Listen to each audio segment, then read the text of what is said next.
Jesus, did you used to teach in a classroom at any point? Did you teach in a classroom, or was it always online for you?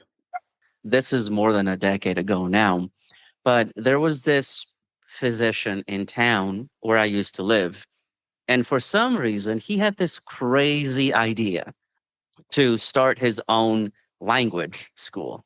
I'm pretty sure that I was his only teacher. This is a physician in Colombia. Did he have any experience with English himself? Like, was he ever involved in English teaching? Did he have a curriculum for you? Did he know, or did he just say, "Hey, Jesus, you're a teacher. Get over here"? I'm pretty sure that he had no experience teaching. And I don't think he spoke English himself. But he did, I guess, get the basics for a business going. I mean, um he had a sign, and I just happened to, stumble upon it one day while I was on the bus going somewhere. And I was just interested. I was very curious because you see, he ran this business from the same building or space that he had or that he rented for his own private practice, as a physician. I don't know. I guess in his mind, he thought that he could have two things going at once. Ah, so he wanted a school and a doctor's office all together. And if you were his only teacher, did it kind of fall apart with you leaving there? It did, and Yes.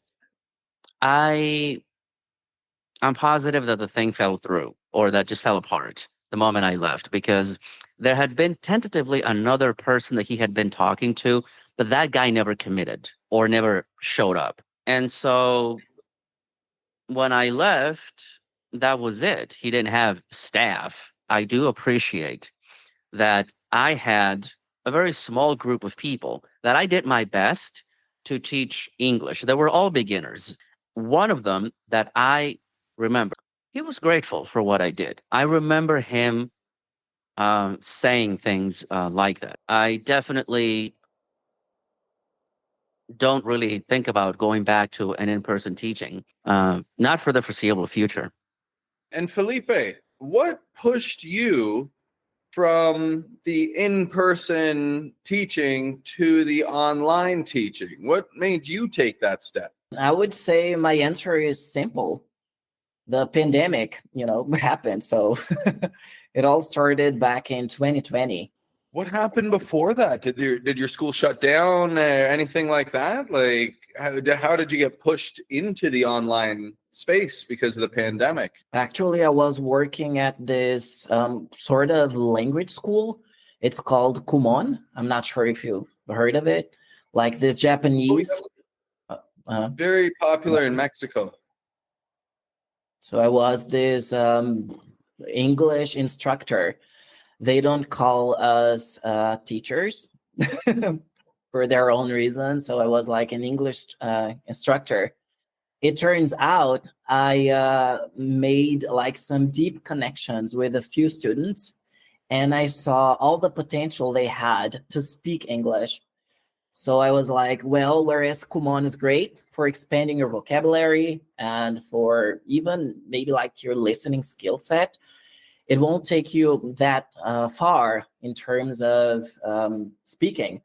So I started to teach those students like privately. So they continued, on Kumon, they continued, they did not change the course, but yeah.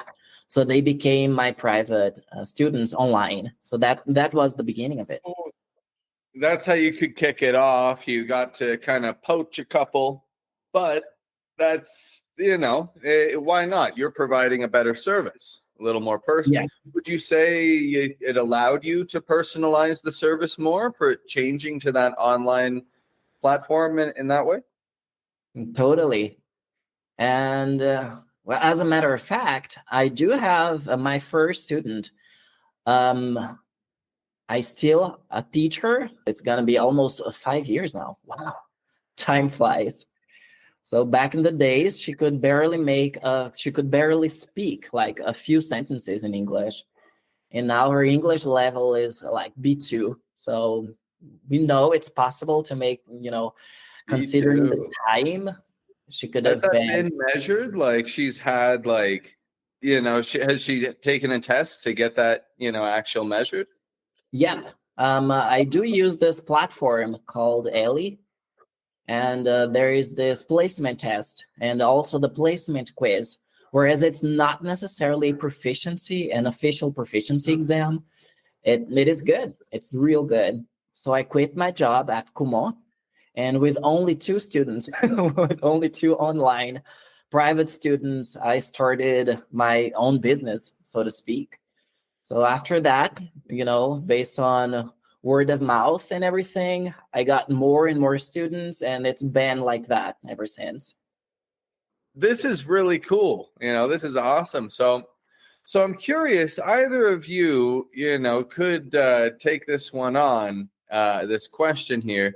What advice would you give to a teacher who's making that transition from classroom teaching to online teaching? I think it's good for you to be aware that burnout is more likely on some of these platforms than others.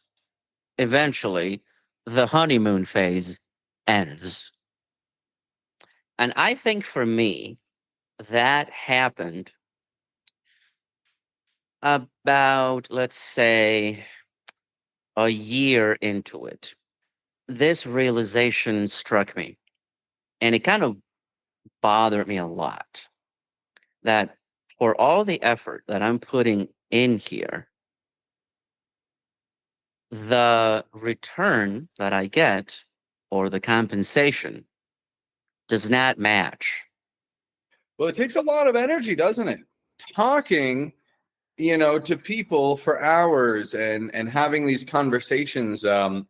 Like I recall on Cambly, I would there were some calls I could just kind of do on autopilot. I would kind of have a list of questions. If someone's level of English was very low, it was like, all right, just got to turn my brain off and go over the standard English, stuff. Other people, though, I would really enjoy the conversations with, but they would really tire me out. No matter what you put into it, the compensation does not change. And you do start to feel ripped off eventually, and you start to feel the rating system. I hated that so much, the rating system, because I would do a great job consistently, 25 calls in a row on fire, and then my rating would go up a teeny little bit. If I had some little hiccup, my rating would plummet.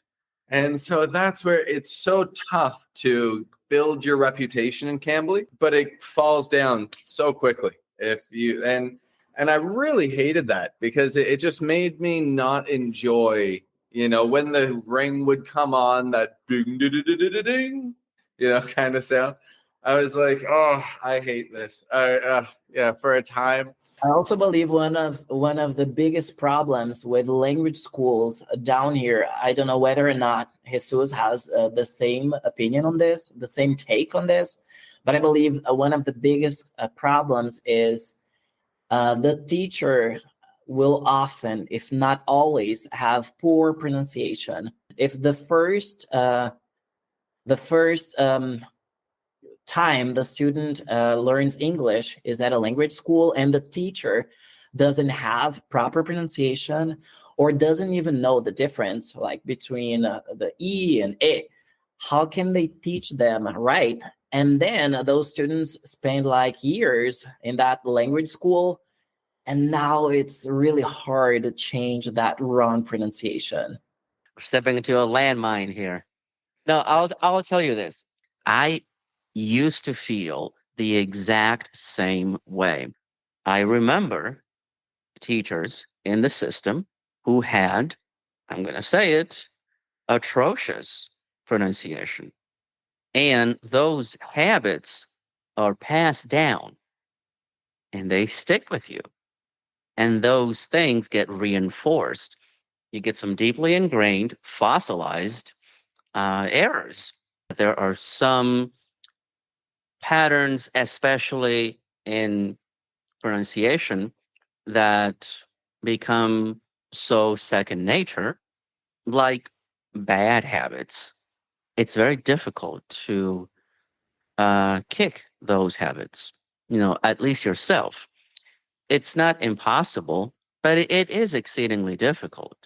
And you carry that into your speaking of English. You're speaking English. I mean, I certainly used to think of that as being a big problem because I saw that. I heard it from teachers. I heard it from classmates. In school settings, and so I know how prevalent that was. And so I guess when you know the way that things ought to be, it's really noticeable, and you're very sensitive, I guess, to that when it happens.